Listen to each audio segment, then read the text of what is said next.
नमस्ते साथियों, मैं गौरव महाजन। पिछले 6 महीने से मैं एक मेरी किताब लिख रहा हूँ जिसका नाम है नागरिक होने का सही मतलब।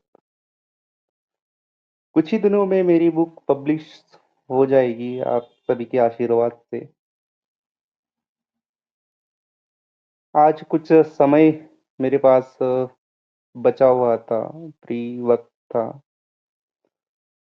तो सोचा कि अपने किताब की भूमिका आप सभी के सामने क्यों ना लाऊँ।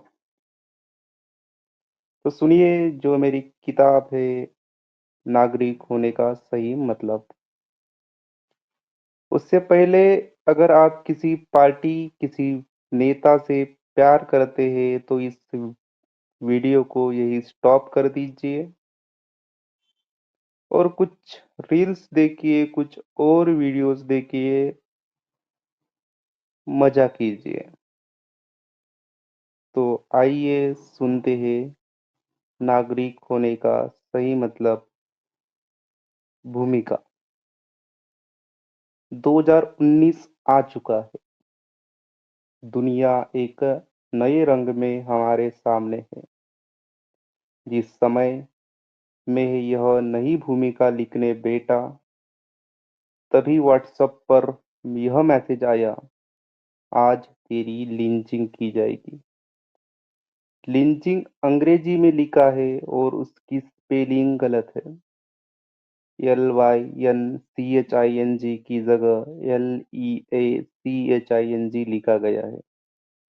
हम जिस लिंचिंग के खतरों की बात करते हैं, वो अब कुछ लोगों के लिए सामान्य कार्य हो चुका है।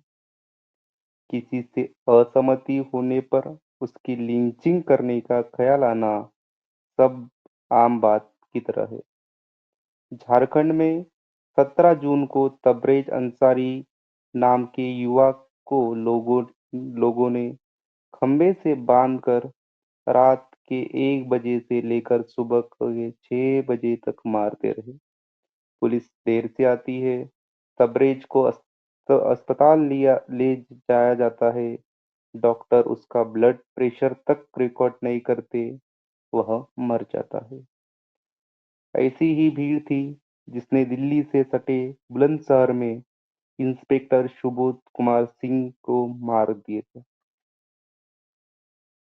वे उस भीड़ को नियंत्रित करने की कोशिश कर रहे थे जो महाव गांव के खेतों में गाय का कंकाल देखकर हिंसा पर उतारू हो गई थी। यह 2018 के दिसंबर की घटना है। तब इस तरह की हिंसा गाय के नाम पर हुआ करती थी, लेकिन जैसे ही गायों की हालत पर रिपोर्ट आने लगी कि वे गौशालाओं में बगैर चारे के मर रही है, गायों के खुले खुले घूमने से खेती चौपट हो रही है, किसान नाराज है। राजनीति ने गायों को छोड़ दिया है। अब तो भी इसके नाम पर किया जाने वाला काम जारी है। काम भय और हिंसा का है। इसे जारी रखने के लिए जय श्री राम का नारा आ गया है। वही भीड़ अब जय श्री राम बुलवाने के नाम पर सक्रिय है। वह तबरेज़ अंसारी से ऐसा करवाने पर उतारू होती है। वह जय श्री राम बोलना है, लेकिन बच नहीं पाता।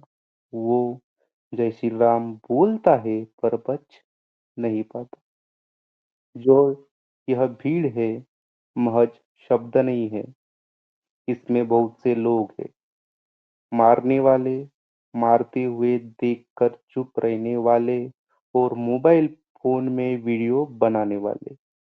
वो तब भी चुप है जब बहुसंख्यक समाज के दर्जनों बच्चे इस तरह की हिंसा के आरोपों में जेल में हैं या मुकदमा झेल रहे हैं। आवारा भीड़ का निर्माण तीव्र गति से चल रहा है। यह भीड़ कब कहाँ आ जाएगी पता नहीं। यह सामान्य बात नहीं थी कि लोकसभा सांसद असाउद्दीन ओवैसी के शपथ लेने के वक्त जय श्री राम का नारा लगाया गया। यह नारा राम के प्रेम में लगाया गया नारा नहीं था, ओवैसी को डराने या चिढ़ाने के लिए था। जवाब में उस ओवैसी ने अल्लाहू अकबर का नारा दिया। नारा बनाम नारा का यह प्रसंग लोकसभा की कार्यवाही से निकाल दिया गया, मगर सड़कों पर होने वाली कार्यवाही का यह उद्घोष बन गया है। सांप्रदायिक बातें यह राष्ट्रवादी बताई जाने लगी है। ड्राइंग रूम की सम्भ्रांत चर्चा में सांप्रदायिकता अच्छे भोजन के बाद अच्छी मिठाई हो चुकी है। सांप्रदायिकता सिर्फ थोड़े रूप में ही नहीं दिखाई थी। कुछ और बातें जो इस किताब में मैंने लिखी है वो आपको मैं बताना चाहूँगा। नागरिक होने का सही मतलब क्या है? साथियों, जब हम 2014 के बाद में जो गोदी मीडिया जिसे मैं कहता हूँ, वो उस गोदी मीडिया ने सभी जनता को नागरिक न बनाते हुए बस मतदाता बना के रखा गया है। ये मतदाता चुप रहता है, सवाल नहीं पूछता। आप मतदाता बस एक दिन के लिए रहते हैं जिस दिन चुनाव होता है। जैसे ही पोलिंग बूथ से आप बाहर निकल आते हैं, आप मतदाता नहीं रहते, आप एक नागरिक बन जाते हैं।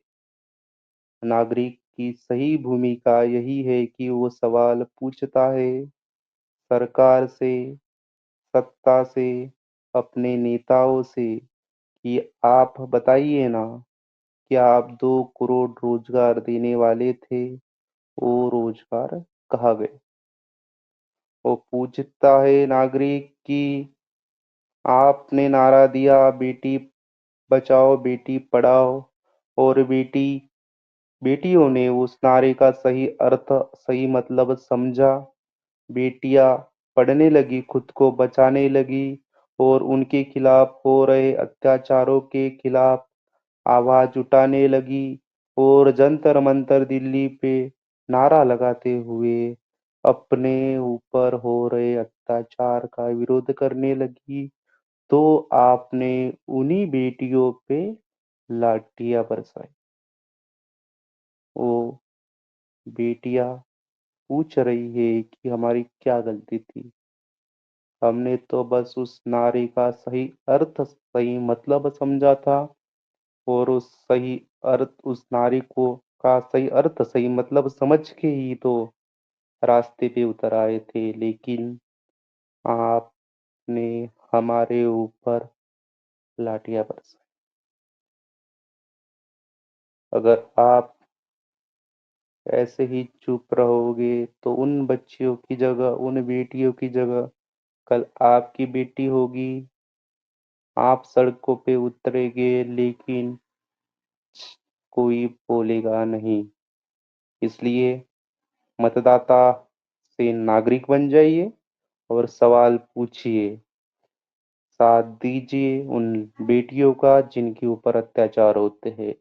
साथ दीजिए उन विद्यार्थियों का जो नौकरी के लिए भटक रहे हैं। साथ दीजिए उन किसानों का जो अपने हक की लड़ाई लड़ रहे हैं। और साथ दीजिए उन विपक्ष का भी जो देश में हो रही घटनाओं का विश्लेषण करके तर्क के साथ में सरकार से सवाल पूछता है कि हमारा भारत कहाँ जा रहा है। ऐसे ही मेरी किताब को पढ़ने के लिए कुछ ही दिनों के बाद मेरी किताब आपके दरवाजे पहुँचेगी, आपका दरवाजा खटखटाएगी। मेरी किताब के लिए अपना दरवाजा खोलिए, अपने मन का दरवाजा खोलिए और उसमें बस आइए। धन्यवाद। आपका गौरव महाजन।